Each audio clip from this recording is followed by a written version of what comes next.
শুধু 2025 সালেই বাংলাদেশে ছোট বড় মিলিয়ে 6টিরও বেশি মাঝারি ভূমিকম্প দিয়েছে। আজকের আমার এই ভিডিওতে দেখব যে বাংলাদেশে ভূমিকম্প দিলে বাংলাদেশের ভূমিকম্প সহ্য করার শক্তি রয়েছে কি। তো চলুন শুরু করা যাক। সব কিছুকে ভালো মতো করে বুঝতে হলে প্রথমে বুঝতে হবে ভূমিকম্প কী বা কেন হয়। আমরা পৃথিবীতে প্রায় 60টি টেকটনিক প্লেট রয়েছে যা মাটির ভিতরে রয়েছে। যখন একটি প্লেট অন্যটির ভিতরে চলে যায় তখন ভূমিকম্প বা এটির তাপ সৃষ্টি হয় যা উপরে উঠে আসে। একসময় সকল মহাদেশগুলো একসাথে ছিল, এবার আস্তে আস্তে দ্বিখণ্ডিত হয়, আর যার ফলে আফ্রিকা থেকে ইন্ডিয়া ভারতবর্ষ এশিয়াতে এসে যুক্ত হওয়ার সময় হিমালয় তৈরি হয়। এভাবে এই ভূমিকম্পের সৃষ্টি হয়। আর আপনারা জেনে অবাক হবেন, বাংলাদেশ 3টি টেকটনিক প্লেটের সংযোগ স্থান, অর্থাৎ বাংলাদেশে সবসময় ভূমিকম্পের ঝুঁকি বিদ্যমান।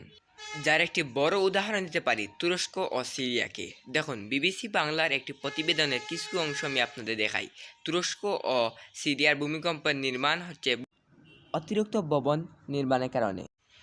বাংলাদেশে ভূমিকম্প হলে কতটা ক্ষয়ক্ষতি হতে পারে, কী প্রস্তুতি নেওয়া সম্ভব, তা নিয়ে একটি বিবিসি প্রতিবেদন।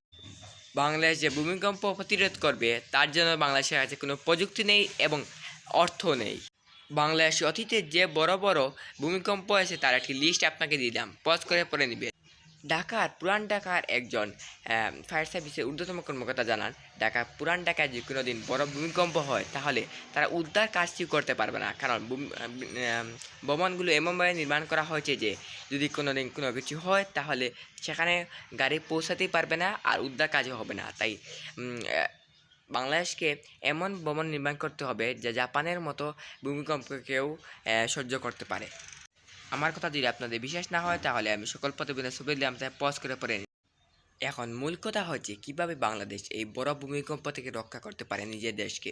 প্রথমে সকল ভবনকে নির্দেশনা দিতে হবে, যেমন মৌলভীবাজার, সিলেট অঞ্চলে 3টার থেকে বেশি নির্মাণ করা যাবে না, এবং প্রত্যেকটি ক্লাসে শেখাতে হবে ভূমিকম্প হলে কীভাবে নিজেকে প্রতিরোধ করবেন এবং ভ্রমণ থেকে বেরিয়ে আসবেন। আশা করি আপনাদের ভিডিওটি ভালো লেগেছে। যদি ভালো লাগে সাবস্ক্রাইব করবেন এবং পরবর্তী ভিডিওতে জানতে অপেক্ষা করবেন।